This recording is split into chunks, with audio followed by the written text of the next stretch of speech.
عبده ورسوله لا نبي بعده. اللهم صل وسلم وبارك على حبيبنا وشفيعنا وقرة أعيننا مولانا محمد وعلى آله وأصحابه وسلم تسليما كثيرا. ويا أيها الحاضرون اتقوا الله حق تقاته ولا تموتن إلا وأنتم مسلمون. قال الله تبارك وتعالى في القرآن العزيز: أعوذ بالله من الشيطان الرجيم. بسم الله الرحمن الرحيم. الذين آمنوا وهاجروا وجاهدوا في سبيل الله. الذين آمنوا وهاجروا وجاهدوا في سبيل الله بأموالهم وأنفسهم أعظم درجة عند الله وأولئك هم الفائزون. Sadaqallahul Azim. Saudara-saudara yang berbahagia, alhamdulillah pada sholat subuh ini kita masih diberikan kesempatan oleh Allah Subhanahu wa taala untuk menghadiri majelis yang mulia ini. Mudah-mudahan kehadiran kita di tempat ini mendapatkan rahmat dari Allah Subhanahu wa taala. Saya mohon maaf, suara saya sudah serak-serak basah. Dan kayaknya udah mulai agak flu saya. Jadi mudah-mudahan suara saya masih bisa didengar di tempat yang agak jauh, dan kita ikhlaskan untuk mentadabbur.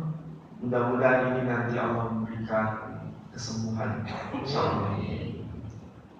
Saudara-saudara, berkaitan mengenai persoalan hijrah, hijriyah, muhajir, tentu saja masalah ini seringkali muncul setiap tahun. Tentu saja sebelum saya membahas ayat ini, kita harus merenungkan makna dari hijrah maupun hijriyah itu. Umur kita terus bertambah. Meskipun umur kita terus bertambah, tentu saja hakikatnya umur kita itu berkurang. Kalau umur kita berkurang, berarti kita harus introspeksi. Apakah kehidupan kita ini semakin baik untuk menuju pada ketaatan kepada Allah Subhanahu wa taala, atau hanya bersifat stagnan, atau justru mengalami kemunduran? Bukan berkemajuan, malah berkemunduran. Sebagai muslim yang baik, ketaatan kita, keimanan kita, kecintaan kita kepada Allah Subhanahu wa taala semakin berkemajuan. Itu yang Allah inginkan dalam kehidupan kita. Dan tentu saja ajaibnya saudara-saudara, kalau Allah mengatakan sesuatu, memerintahkan sesuatu, atau melarang sesuatu, bukan berarti tidak ada contoh. Selalu di dalam Al-Quran itu Allah memberikan contoh. Contohnya dalam bentuk kisah orang-orang terdahulu, bahkan nabi-nabinya dipakai sebagai alat untuk bisa kita contoh. Termasuk dalam persoalan hijrah ini. Jadi bukan sekedar memerintahkan sesuatu tanpa contoh. Selalu Allah memberikan contoh. Tapi seringkali manusia tidak menjadikan contoh dalam Al-Quran itu dalam kehidupan mereka. Nah, dalam konteks itu saya ingin bicara mengenai ayat yang termaktub di dalam surah At-Taubah, yaitu surat yang ke-9, ayat yang ke-20. Sebagaimana yang tadi saya kutip, Allah Subhanahu wa taala memulai ungkapan firman-Nya dengan pernyataan alladzina amanu, orang-orang yang beriman. Jadi ini merupakan sebuah pintu gerbang utama. Sebelum Allah menyatakan sesuatu, dasarnya adalah iman. Itulah sebabnya di dalam banyak ayat Al-Quran, sebelum kita melakukan aktivitas dalam bentuk konkret, itu harus dilandasi dengan iman. Harus dilandasi dengan iman yang sifatnya itu sebetulnya abstrak. Karena bicara iman itu sesuatu yang sifatnya teoretik, sifatnya abstrak, belum masuk dalam konteks implementasi. Itulah sebabnya di dalam awal-awal surat Al-Baqarah, Allah selalu mengingatkan kita dengan ungkapan Bismillahirrahmanirrahim, Alif Lam Mim, Dzalikal kitabu la raiba fihi, hudan lil muttaqin. Apa itu yang muttaqin? Siapa itu orang muttaqin? Diberikan pernyataan alladzina yu'minuna bil ghaibi, kemudian wa yuqimunas shalah. Coba perhatikan ya. Jadi orang yang muttaqin itu pertama dasarnya adalah alladzina yu'minuna bil ghaibi, beriman kepada yang gaib. Iman. Jadi itu merupakan dasar. Karena itu sesuatu yang sifatnya abstrak. Baru kemudian ada implementasi. Implementasi itu salah satu teksnya dikaitkan dengan menegakkan dengan sholat. Itu fakta yang termaktub dalam Al-Quran. Jadi kalau saudara yang sifatnya teori yang abstrak, baru dibuktikan dengan konkret. Itulah implementasinya. Dan banyak ayat-ayat yang lain yang bicara mengenai itu. Tidak mungkin Allah bicara ini terbalik-balik. Selalu diawali yang abstrak dulu, baru kemudian konkretnya, buktinya. Makanya yu'minun, beriman dulu, baru kemudian wa'amilus sholihan. Amilus sholihan itu bukti konkret. Nah, dalam konteks ini ayatnya sangat rigid dan rinci. Jadi yang Allah katakan alladzina amanu, orang-orang yang beriman, kemudian dilanjutkan wahajaru, dan mereka itu berhijrah. Hijrah itu merupakan bukti konkret dari sesuatu yang sifatnya iman tadi. Jadi kalau bisa dikatakan begini, bisakah orang itu berhijrah tanpa dilandasi iman? Itu mustahil. Karena bukti hijrah itu karena bentuk dari iman. Iman itu yang melandasi munculnya hijrah. Nah, dalam konteks ini kita bisa belajar. Belajar dari mana? Belajar dari Al-Quran. Kepada siapa kita belajar? Kepada contoh uswah.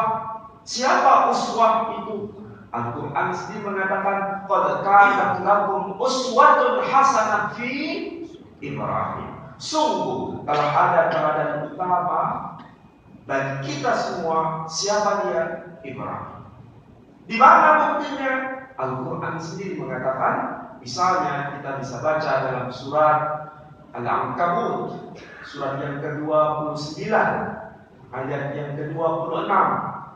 Ini kayaknya sudah hafal semua di sini. Karena saya lihat tidak ada yang bawa Al-Quran.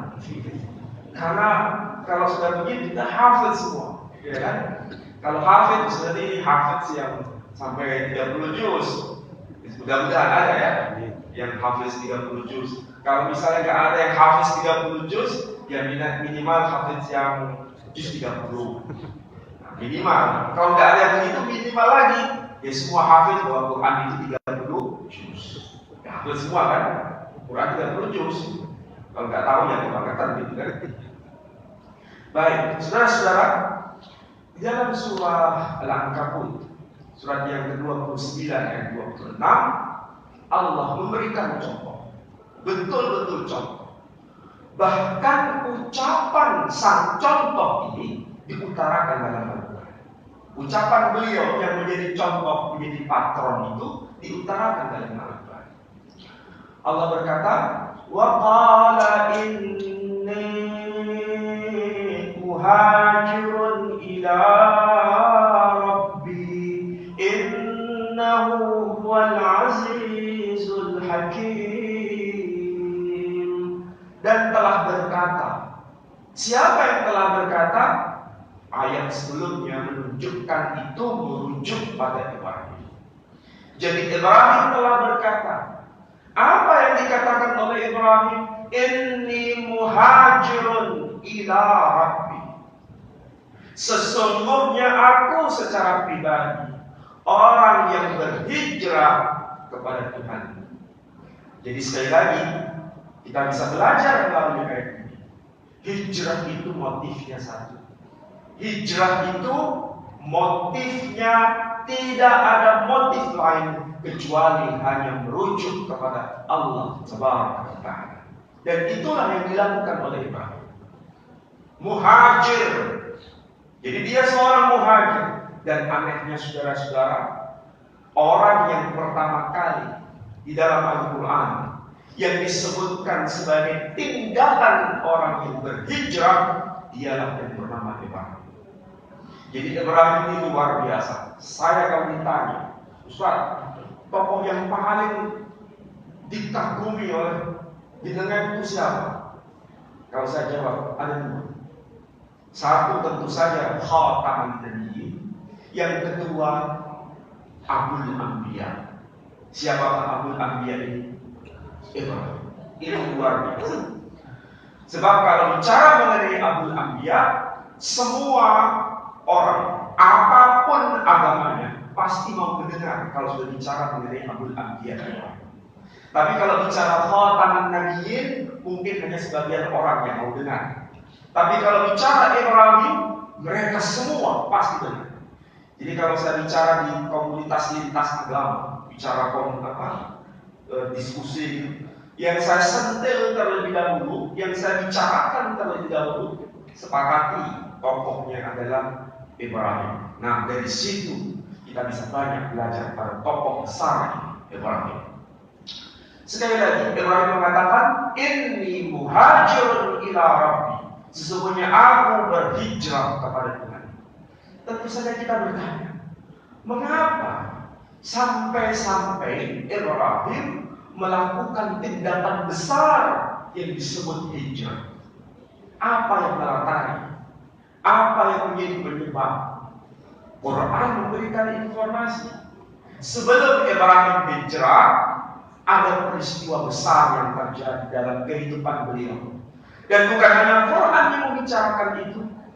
Quran berbicara bahwa Ibrahim hidup pada masa manusia yang di dalam Quran disebut dengan nama Namrud. Tentu saja kita mendengar nama itu, Namrud.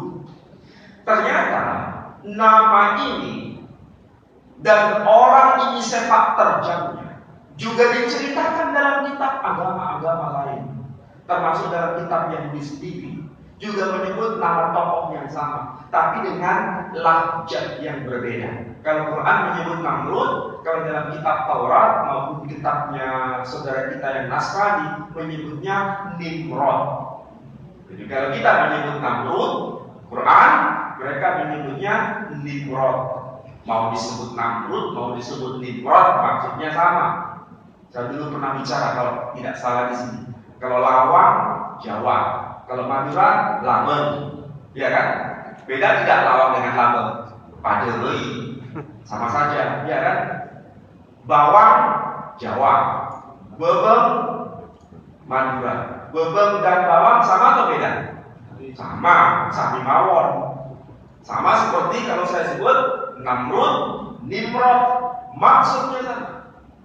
Merujuk pada orang yang sama, tapi dengan bahasa yang beda. Yang satu Arab, yang satu Ibrani. Nah, saudara-saudara, siapakah Namrud? dan apa yang terjadi dalam sejarah kehidupan makhluk. Inilah Qurannya. Quran itu luar biasa. Kenapa saya katakan luar biasa? Karena nama orang dan nama tempat itu tidak sekedar nama. Sekali lagi, nama orang dan nama tempat bukan sekedar nama, tapi mencerminkan karakter, mencerminkan apa yang terjadi pada masanya. Satu contoh, kenapa salah satu putra Ibrahim bernama Ishak. Dan kita tahu beliau salah satu putra dari Ibrahim alaihissalam. Tapi seringkali kita tidak tahu apa makna dari Ishak. Ternyata Ishak sebagai sebuah nama itu berkaitan dengan peristiwa yang melingkupinya. Apa yang melatari? Quran membicarakan ketika ada tamu yang datang kepada Ibrahim. Tamu itu ternyata bukan sekedar tamu, tapi dia adalah utusan Allah dalam wujud manusia yang sebetulnya adalah para malaikat. Jadi para malaikat datang kepada Ibrahim dalam wujud manusia atas perintah Allah. Tapi Ibrahim sebagai manusia dan sekaligus sebagai nabi tidak sadar kalau yang datang itu adalah malaikat. Dikiranya adalah tamu biasa. Tamu biasa yang wujudnya manusia biasa. Tapi ketika tamu itu menyatakan bahwa kami utusan Allah dan dia tidak mau menyentuh makanan yang disuguhkan itu, barulah Ibrahim sadar bahwa tamu yang datang itu adalah malaikat. Nah, tamu itu memberikan informasi bahwa tahun depan istrimu akan melahirkan seorang putra. Saat itu istri Ibrahim yang bernama Sarah berada di balik tabir dan mendengar percakapan itu. Ketika mendengar percakapan itu, dia kemudian tertawa meringis, bukan tertawa terbahak-bahak, tertawa meringis. Apa maksudnya? Dia sudah tua, sudah mandul, monopos sejak muda divonis mandul, artinya harapan punya putra itu 0%, 0 besar. Begitu pula melihat suaminya yang sudah semakin tua, rambutnya memutih, yang bernama Ibrahim, juga harapannya 0 besar. Artinya harapan 0 besar itu sudah bertumpuk-tumpuk. Ketika mendengar berita besar itu, dia agak ragu dengan berita itu. Nah, ekspresi keraguan itu manusiawi, ekspresi keraguan itu. Kemudian dia bahak, tertawa. Quran menyebutnya bahak. Dari situlah kemudian nanti anak itu menjadi kenang-kenangan, diberi nama Ishak. Apa arti Ishak? Ternyata itu maksudnya tertawa. Jadi ada sejarahnya. Jadi bukan sekedar cerita saja, bukan sekedar nama. Kemudian, lalu apa kaitannya dengan Namrud ataupun Nimrod? Namrud atau Nimrod itu maksudnya arti harfiahnya dalam bahasa di Timur Tengah, mau bahasa Tunisia, mau bahasa Akkadia, mau bahasa Arab, mau bahasa Ibrani, mau bahasa Aramaik, semua merujuk pada kata marat. Marat itu artinya apa? Sekali lagi, marat, bukan barat ya. Marat, marat itu artinya yang melawan atau yang memberontak. Apa maksudnya? Karena manusia ini dia melawan kekuasaan Tuhan atau yang memberontak atas kekuasaan Tuhan. Loh kok bisa begitu? Karena memang dia mengaku sebagai Tuhan dan melawan Tuhan. Dia mengaku sebagai penguasa alam semesta dan dia memberontak melawan Tuhan. Dan itu diekspresikan dengan membangun menara Babel. Menara Babel sampai hari ini masih ada. Sampai hari ini, kalau kita mau belajar Quran secara benar, bukan sekedar membaca Quran, tapi lihat fisiknya. Menara Babel dalam Quran itu ada disebut Malakaini bi Babila Harut wa Marut. Ada dua orang malaikat di negeri Babel yang bernama Harut dan Marut. Kita bertanya, ada enggak Babel itu, Babil dalam Quran itu secara konkret? Ada. Kalau mau belajar benar, sampai hari ini masih ada Menara Babel itu. Sama-sama kalau kita membaca Quran tersebut nama Makkah. Ada enggak dalam Quran nama Makkah? Ada. Bukti konkretnya ada enggak? Ada. Kalau kita mau ke sana. Jadi Allah itu kalau bicara sesuatu nggak pernah ada hanya Quran saja. Lihat fisiknya kalau mau. Cuma masalahnya manusia ini nggak mau belajar. Sekali lagi, bicara Quran bukan bicara dongeng. Saya kadang-kadang sering agak terlalu meluap-luapkan apa? Sering hanya bicara Quran, tapi umat tidak diajak untuk cerdas. Padahal Quran itu luar biasa. Bukan hanya bicara seperti novel. Quran itu bukan novel. Quran itu melebihi dari segala sesuatu. Informasinya akurat, bisa dibuktikan. Ini Menara Babel itu sampai sekarang masih ada. Cuma berupa situs. Kalau situs berarti masih utuh atau sudah berantakan? Nah, berantakan. Tapi buktinya masih ada. Disebut Babel. Apa itu Babel? Babel itu artinya bab itu pintu, il itu Tuhan. Jadi pintu menuju Tuhan. Loh, maksudnya apa? Karena itu ekspresi melawan Tuhan. Bentuknya seperti piramida Mesir. Kita tahu dalam Quran disebut nama Fir'aun berkali-kali. Ya kan? Tapi bagaimana yang dilakukan oleh Fir'aun? Sampai hari ini bukti keberadaan Fir'aun ada. Bahkan mayatnya pun sampai hari ini tetap ada. Bahkan bangunan yang dibuat Fir'aun sampai hari ini tetap ada. Dan itu adalah karya ilahi yang Allah sengaja untuk tampakkan kepada kita agar kamu belajar. Lihat itu bangunan Fir'aun. Dan Fir'aun sudah melakukan kesalahan. Supaya kita ini cerdas jadi muslim ini. Jadi luar biasa Quran ini. Jadi tokoh tadi yang saya sebut Namrud, dia melawan Tuhan, maka Allah pasti mengirim manusia yang melawan Namrud. Dia yang bernama Ibrahim. Jadi kalau ada manusia seperti Fir'aun, muncul tokoh yang bernama Musa. Jika ada manusia seperti Namrud, maka Allah mengirim Ibrahim. Ini sejarah. Jangan lupa sejarah. Sejarah itu menjadi pelajaran. Apalagi sejarah yang diungkap melalui Al-Quran. Jadi latar belakang mengapa Ibrahim hijrah? Karena peristiwa besar, peristiwa Namrud yang membakar dirinya di api Namrud. Jadi Ibrahim sebetulnya punya iman yang luar biasa. Imannya sangat kuat. Tetapi iman yang kuat itu bukan berarti lepas dari ujian. Dan ujiannya adalah dia sanggup tidak untuk tidak mencintai dirinya, tapi yang dicintai hanya sang pemilik nyawa sendiri. Dia tidak mencintai nyawanya sendiri, tapi dia mencintai sang pemilik nyawa. Ketika ekspresi itu diungkapkan dalam diri Ibrahim, apa yang terjadi? Ya naru kuni bardan wa salaman ala Ibrahim. Wahai api, jadilah dingin dan jadilah keselamatan atas Ibrahim. Nah, setelah peristiwa pembakaran api Namrud itu, baru kemudian Ibrahim hijrah. Itulah sebabnya kita belajar lagi. Dan seperti ini juga terjadi dan setiap risalah kenabian, termasuk Nabi kita Muhammad Sallallahu Alaihi Wasallam hijrah.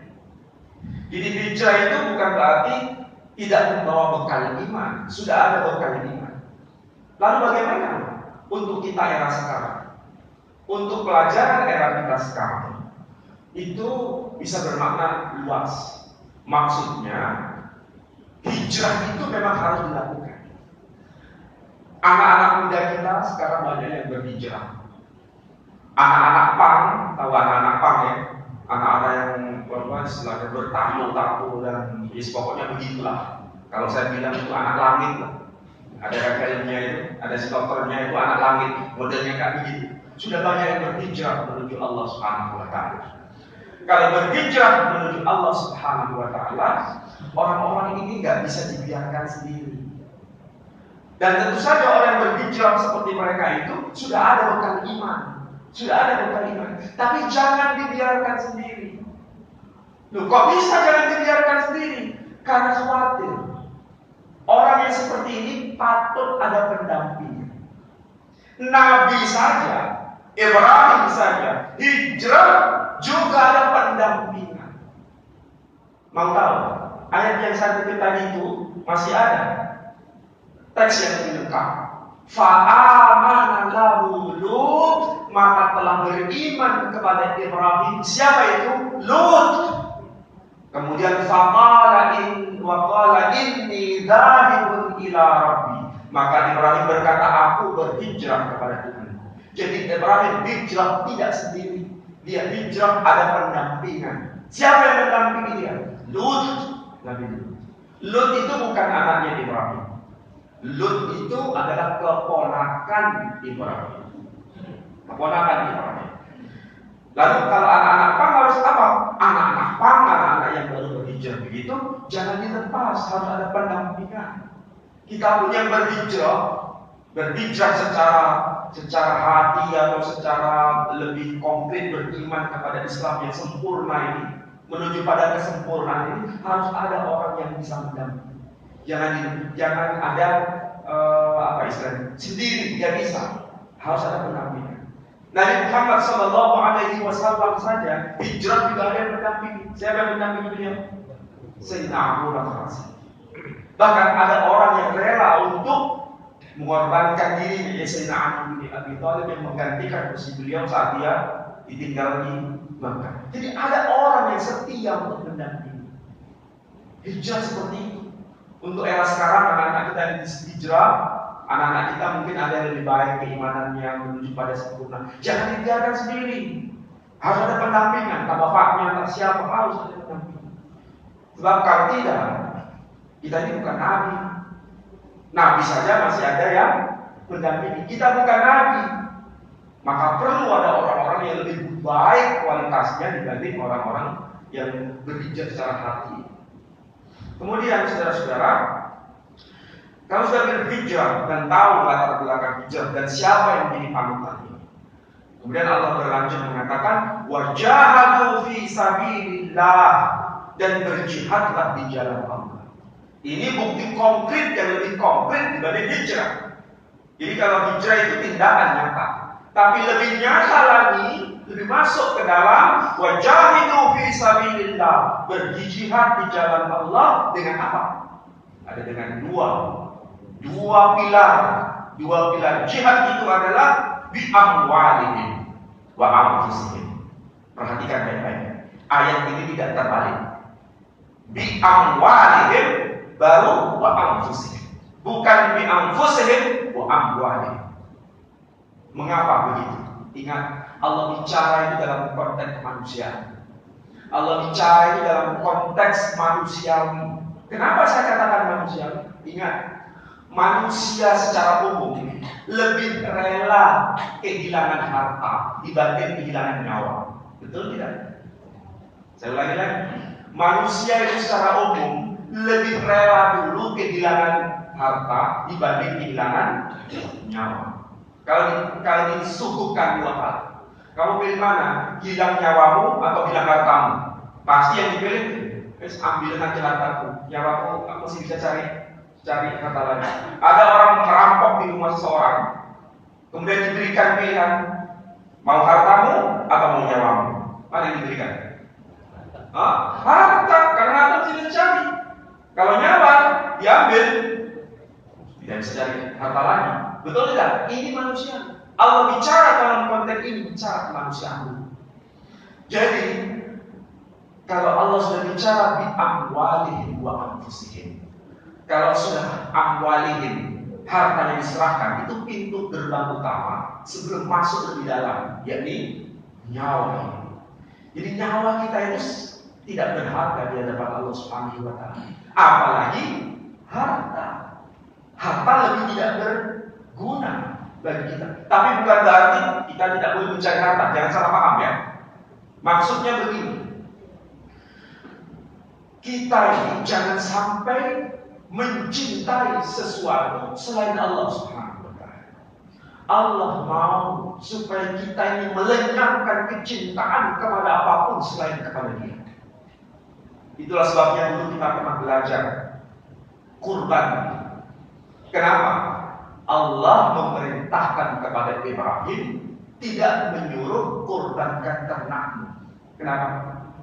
Karena Allah tahu Ibrahim itu selalu mengorbankan, menyembelih ternak terhadap tamu-tamu yang datang. Dia tidak bertanya tamu itu nama siapa, asalnya dari mana, bahkan tidak tahu kalau yang datang itu adalah malaikat. Tapi dia sudah bergegas-gegas menyembelih ternaknya yang terbaik. Coba kalau Ibrahim tahu bahwa yang datang itu malaikat, pasti akan disembelih ternak, kalau perlu ternak yang didatangkan langsung dari surga kalau perlu. Tapi dia nggak punya. Yang terbaik itu yang sudah dia suguhkan. Nah, kalau yang disuruh Ibrahim sembelihlah ternakmu, pasti Ibrahim melaksanakan itu. Maka Allah nggak menyuruh itu. Tapi pertanyaan berlanjut, kenapa yang disuruh menyembelih bukan sembelihlah istrimu? Ya kan? Istri Ibrahim berapa? 2. Ada Hajar, ada Sarah. Kalau seandainya Ibrahim sembelihlah istrimu Hajar. Oh, sami'na wa ata'na. Saya masih punya satu lagi, Hajar dan Sarah. Kalau Hajar diminta, saya masih punya Sarah. Kalau yang diminta apa ya Allah? Yang diminta Hajar. Oh, masih Sarah ada. Yang diminta Sarah, Hajar masih ada. Masih ada 50-50. Ya kan? Berarti masih ada apa? Ada rasa kepemilikannya. Dan Allah tidak mau. Tujuan Allah adalah menghilangkan rasa kepemilikan. Kalau rasa kepemilikan itu, kartu trufnya apa? Satu-satunya yang dimiliki Ibrahim itu siapa? Putra Ismail. Itu yang diminta. Supaya apa? Hilang rasa kepemilikannya. Supaya menjadi milik Ibrahim. Hanya Dia, Allah Taala. Ini pelajaran untuk kita semua. Jadi kalau manusia masih ada rasa kepemilikan, berarti imannya masih belum sempurna. Kepemilikan itu hanya untuk Dia. Inilah hakikat tauhid yang paling tinggi. Hakikat tauhid yang paling tinggi di sini. Jadi saudara-saudara, kita belajar dengan itu. Makanya Allah dengan diamwali itu sederhana. Kalau dengan harta saja kita serahkan hanya untuk Allah, nah ini luar biasa. Dan ingat sekarang, kalau bicara mengenai harta itu dibagi 3. Harta yang kita makan, harta yang kita tinggalkan, dan harta yang kita sedekahkan. Mana harta kita yang sebetulnya? Harta kita yang sebetulnya itu bukan yang nomor 1, nomor 2, tapi yang nomor 3. Coba kita pelajari. Harta yang pertama, harta yang kita makan. Mau kaya, mau miskin, mau setengah kaya, mau setengah miskin, mau makan enak, mau makan tidak enak, kembalinya semua ke belakang. Betul tidak? Kembalinya semua ke belakang. Dinikmati sepuas-puasnya. Kalau bisa makan 1000 tahun. Kalau bisa hidup dalam 1000 tahun, makan enak. Ya kan? Itu manusiawi. Tapi tetap kembalinya ke mana? Ke belakang. Ada gunanya tidak? Ya, mengalir begitu saja. Semua orang pasti sama, dalam hal itu sama. Yang kedua, harta yang kita tinggalkan. Orang banyak sibuk mencari harta, sampai-sampai lupa dengan kewajiban kepada Sang Pencipta demi mencari harta itu. Tujuannya untuk ditinggalkan bagi keturunannya, anak cucu. Itu harta dia atau bukan? Bukan. Itu bukan harta dia, itu harta yang nanti menjadi warisan dari anak cucunya. Kalau jalannya benar, masih alhamdulillah. Kalau jalannya sudah keliru, dengan cara menyuap, dengan cara yang tidak halal, dengan cara haram, itu semakin menyakitkan. Dan ingat, kalau seperti itu, harta itu malah petaka bagi generasi berikutnya. Mungkin yang ditinggalkan 2M, 3M, 10M dan sebagainya. Tapi itu harta tidak berkah, menjadi rebutan bagi keturunan berikutnya. Perhatikan pelajaran baik itu bagi kita semua di sekitar kita terjadi. Makanya jangan mencari harta secara tidak halal. Apalagi nanti itu harta menjadi konsumsi generasi setelah kita, bukan untuk kita. Bukan untuk kita. Masa kita ini tega, kalau bahasa Jawa itu mulau soro awak diri, tapi yang menikmati bukan kita. Dan itu kita korbankan dengan cari dengan harta yang haram. Coba, ini nalar tidak perlu. Ini harta yang kedua. Harta yang ketiga itulah harta kita sendiri yang kita bawa ke hadapan Allah Subhanahu wa taala. Itulah harta yang kita sedekahkan. Itu orang umum mengatakan itu tidak bisa kita nikmati di dunia ini, tidak bisa kita nikmati. Tapi sebetulnya itulah hakikat harta yang kita miliki sebenarnya. Dan itulah harta yang sebenarnya 100% harta kita. Jadi kalau kita sudah konsentrasi di sana, itu yang dimaksud dengan Allah dengan ungkapan jahadu fi sabilillah bi amwalihim. Itulah harta yang kita tujukan kepada Allah Subhanahu wa taala.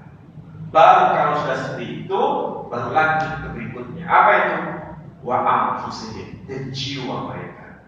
Nah, sebetulnya pelajaran ini bukan hanya dalam Islam. Saya juga baca di dalam misalnya dalam Injil Markus ya. Dalam Injil Markus itu Nabi Isa pernah berkata begini, tapi dalam bahasa aslinya. Kalau terjemahan Indonesia bilang, ya dalam bahasa aslinya begini. Injil Markus pasal 12 ayat 29 sampai 30 berkata begini. Wa tadirham la donai alaha min kulli dibah wa min kulli nafsah wa min kulli ridna. Kira-kira ngerti? Nah, kira-kira mirip dengan Arab tak? Nah, mirip, ya kan? Wa tadirham la donai alaha min kulli dibah wa min kulli nafsah wa min kulli ridna. Kalau bahasa Arabnya itu kullun nafsak wa kullun ra'yanak. Min kulli nafsak wa min kulli ra'yanak. Apa itu maksudnya?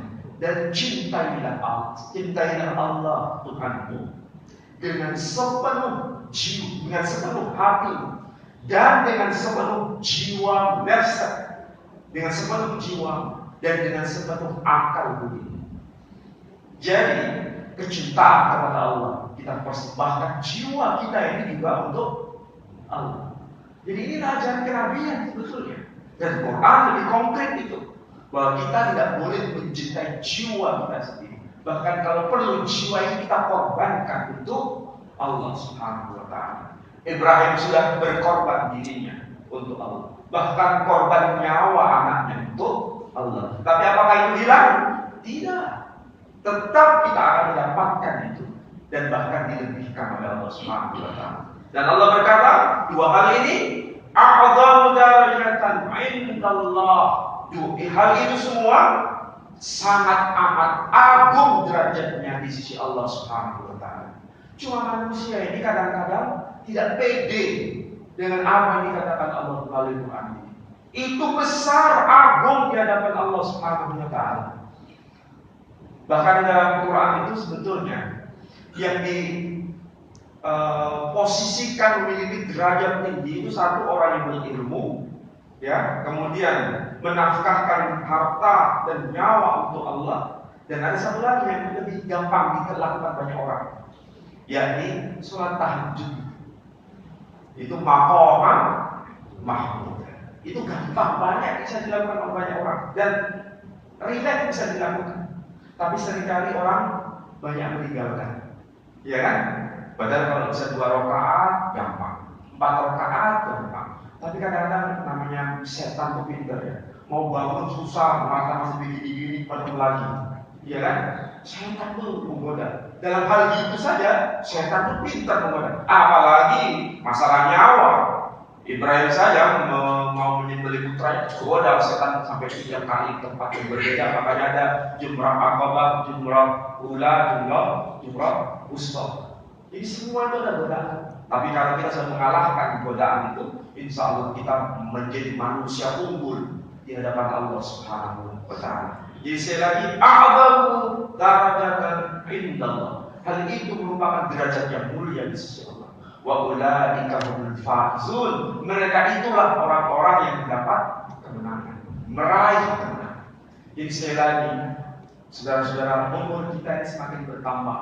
Kita tidak tahu apakah tahun depan kita bertemu bisa seperti ini lagi. Kita tidak tahu. Apakah pada bulan Ramadan nanti di antara kita ada yang sudah menghadap kepada Allah, juga kita tidak tahu. Mau ngapa lagi kita di muka bumi ini? Anak sudah ada, mungkin sudah punya rumah sendiri-sendiri. Hidup kita sudah, ya alhamdulillah, ya gak soro-soro amat. Mau ngapain lagi? Kalau kita gak mau mendekat kepada Allah Subhanahu wa Ta'ala, mau berfoya-foya menikmati dunia ini, nah itu berarti kita terjerumus ke dalam jalan yang keliru.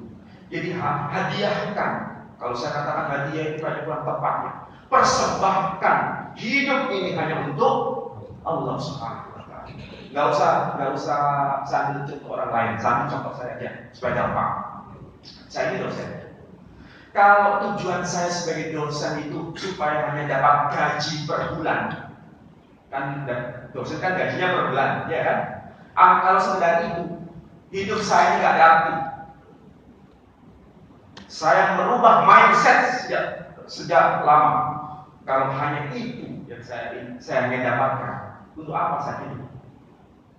Saya harus punya kekuatan iman untuk mendidik mahasiswa saya lebih cerdas dibanding saya. Itu yang saya tanamkan. Dan saya niatkan ibadah hanya untuk Allah Subhanahu wa Ta'ala. Saya niatkan ini. Ibaratnya saya ingin menanam pohon. Nanti rumput itu pasti dapat. Nah, rumput itu yang saya maksud adalah gaji per bulan itu. Itu rumput. Bagi saya rumput. Ibarat kalau saya menanam pohon, rumput tumbuh. Kalau saya menanam rumput, pohon tumbuh tidak? Nah, tidak. Itu kalau saya sebagai dosen, jangan punya profesi lain. Kalau niatnya untuk ibadah, insya Allah itu berkah ini. Jangan niatnya untuk dapat gaji itu bahaya. Jadi niatnya adalah menanam pohon, baru rumput itu pasti dapat. Entah ada yang jadi guru SMP, guru SMA, menjadi pedagang. Menjadi pedagang niatnya untuk ibadah kepada Allah. Makanya kalau niatnya ibadah, tidak mungkin dia mengurangi timbangan. Ya kan? Kalau mengurangi timbangan, pasti niatnya tidak ibadah, tapi niatnya mencari rumput, bukan menanam pohon. Itulah sebabnya hidup ini penuh berkah. Jangan sia-siakan hidup ini. Saya kira demikian. Mudah-mudahan ini menjadi pelajaran bagi kita semua. Kalau ada yang mau tanya, silakan. Saya sambil bilang ya, suasana sudah mulai ya.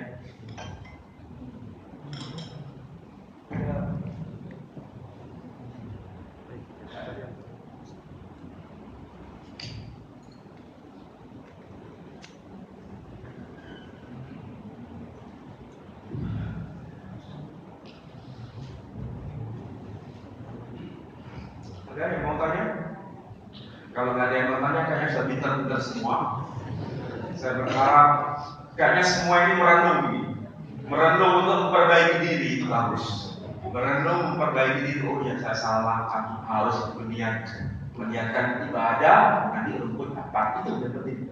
Dan itu harus menjadi kehidupan kita. Saya kira demikian. Saya tutup dengan doa penutup majelis. Subhanakallahumma bihamdika asyhadu an la ilaha illa anta astaghfiruka wa atubu ilaik. Assalamualaikum warahmatullahi wabarakatuh.